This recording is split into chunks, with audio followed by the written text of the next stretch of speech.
नए हाइस की संभावना को मन में रखते हुए कि ये बिल्कुल संभव है, हमें अभी फिलहाल 25,200 तक की निफ्टी के लिए गेम प्ले करना है और यहां से 25,200 तक की जो यात्रा होगी, उसमें जो एडिशनल पैटर्न्स हमें मिलेंगे, उस पर हमारा कन्विक्शन बढ़ेगा कि यही मूव जो स्टार्ट हो गई है, ये सीधे 27,000 तक जाएगी या ये 25,200 से फिर से एक दोबारा अच्छा करेक्शन देने के बाद जाएगी।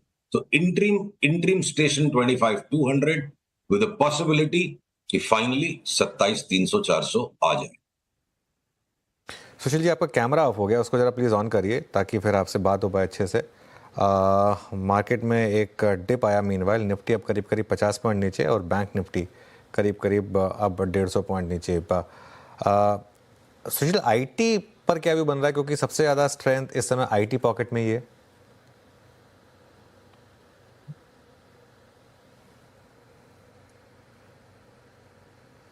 ऑडियो नहीं आ रहा स्टूडियो से। आईटी पर क्या व्यू रहेगा अब सुशील? आईटी पे कोई भी व्यू चेंज नहीं। देखिए, लार्ज आईटी में जो टीसीएस का बड़ा करेक्शन हो गया, वो वो हमारे लिए अभी बाई है। बाकी इंफोसिस, विप्रो, एचसीएल, टेक महिंद्रा, इन चारों से हम बिल्कुल सख्त परहेज रखेंगे। सिग्नल मिला तो इनको बढ़ते निफ्टी के सामने शॉर्ट करने में भी हेजिटेट नहीं करेंगे। अभी वो सिग्नल नहीं है, लेकिन जो एलटीआईएम, एलटीटीएस, ये छोटे वाले जो एम्फेसिस, इन आईटी स्टॉक्स पे हम बड़ी तेजी लेके बैठे हैं और हम इंतजार में है कि कोफोर्ज में वापस सेल सिग्नल मिल जाए तो निफ्टी की तरफ देखे बिना हम कोफोर्ज को इंडिपेंडेंटली बेच सकते हैं। तो आईटी के अंदर स्टॉक्स बटे हुए, पूरा सेक्टर एक साथ नहीं चल रहा है। ओके, चलिए अब एक ओपन ब्लैंक चेक क्वेश्चन आपके लिए। आपके इस समय के फेवरेट स्टॉक्स क्या हैं? कहाँ पर इस समय आप आइडियाज देख रहे हैं अच्छे? तो देखिए, जो यूजुअली थोड़े छोटे स्टॉक्स होते हैं, वो गिरते और बढ़ते दोनों ज्यादा रफ्तार से हैं।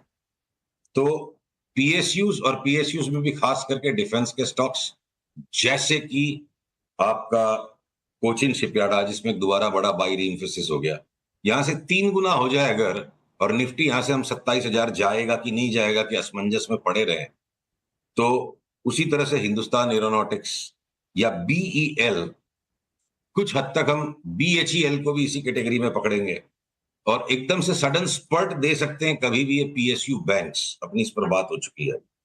फिर अगर हम आ जाते हैं थोड़े से टेलीकॉम सेक्टर की तरफ, तो भारती न्यू हाई पे चला जाए और वोडाफोन, अपनी बात हो चुकी है अनुज, कि 7 रुपए में लेके 20-21 में बेचने का मन है और अब वो रंगढंग बनना शुरू सा हो गया है। आकस्मिक पॉजिटिव पॉलिसीज का आना, चार्ट है वैसी कि वोडाफोन में कोई फंडामेंटल को देख करके हाई कन्विक्शन 10% पोर्टफोलियो का लेके कोई कमा पाएगा वैसा स्टॉक नहीं है। छोटी पोजीशन लेके पंट कर सकते हो आप। इवन इंडस टावर्स के अंदर में भी बड़ी चाल शुरू हो गई। तो ब्रॉडली अनुज, आईटी के कुछ स्टॉक्स में जिनमें हमें संदेह है, उनको छोड़ के अक्रॉस द बोर्ड बाजार में आप कुछ भी ले लो कहीं पे भी। ऑटो में टाटा मोटर्स में हमें 50% की चाल दिखती है। इवन आईटीसी 30% बढ़ जाएगा। हिंदुस्तान लीवर वापस 3,000 3,100 चला जाए।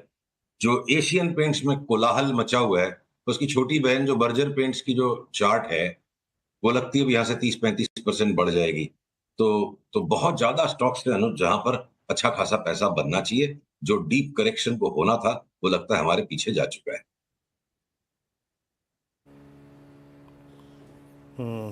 अच्छा सुशील जी, नमस्कार, वीरेंद्र बोल रहा हूँ यहाँ पे। एक बार राय, मतलब आपने टाटा मोटर्स का जिक्र किया और कुछ स्टॉक्स लाइक मारुति, ये भी क्रैक हुआ 11,000 की रेंज में। बजाज ऑटो को देखिए, जिनमें सबसे ज़्यादा पेन रहा है अक्टूबर नवंबर में। इन पर आपका व्यू क्या है? देखिए, मारुति स्पर्ट कर सकता है एक नए हाई की तरफ, पर उसकी चाल जो है ना, इतनी उछल कूद के साथ वो चलता है कि उसमें प्रॉपर सौदा करके एक रूटीन ट्रेडर के लिए कमा पाने के मौके कम होते हैं, फंस जाता है आदमी उसमें। इसलिए हम उसमें थोड़ा परहेज रखेंगे। और बजाज ऑटो और हीरो मोटोकॉर्प, बाकी पूरे बाजार में अगर बेफाम तेजी बन रही है, बेलगाम तेजी बन रही है, तो इस बीच में अगर ये भी थोड़ा रैली दे देंगे, तो मुझे लगता है बजाज ऑटो और हीरो मोटोकॉर्प का लॉन्ग टर्म बुल मार्केट पूरा हो चुका है और एक बहुत लंबे समय के करेक्शन में वो जा चुके हैं। उस करेक्शन के बीच में एक बड़ा मोड़ उनका आ गया, एक लेग बड़ा कंप्लीट हो गया और अगला बड़ा करेक्शन शुरू हो, उसके पहले 15-20% अगर ये रिबाउंड दे देंगे, तो मैं उस रिबाउंड को खेलने के पक्ष में नहीं हूं। कोई लार्जर चाल जहां बड़ी मुझे मिले तो मैं टाटा मोटर्स पे ही फोकस करूं। ओके, टाटा मोटर्स पे फोकस करेंगे। एक दो बास्केट और जिन पर चले सुशील जी से बात करते हैं। सुशील जी, अब ये जो वीकेंड पे वर्डिक्ट आया था महाराष्ट्र का, उसके बाद हम सब बात कर रहे थे दो स्पेस को लेकर, पीएसयूज, और पीएसयूज में भी डिफेंस, रेलवेज। यहाँ पे किसी कॉल, मतलब किसी स्टॉक पे आप लोगों ने कॉन्ट्रा कॉल लिए क्या, जो सिंकिंग थे, जैसे BEL, HAL, उसमें शायद मेरे ख्याल से बात हो गई है। रेलवेज पे आपका टेक इसमें? रेलवेज में जो जी में आए वो स्टॉक ले लो, सारे के सारे भागेंगे।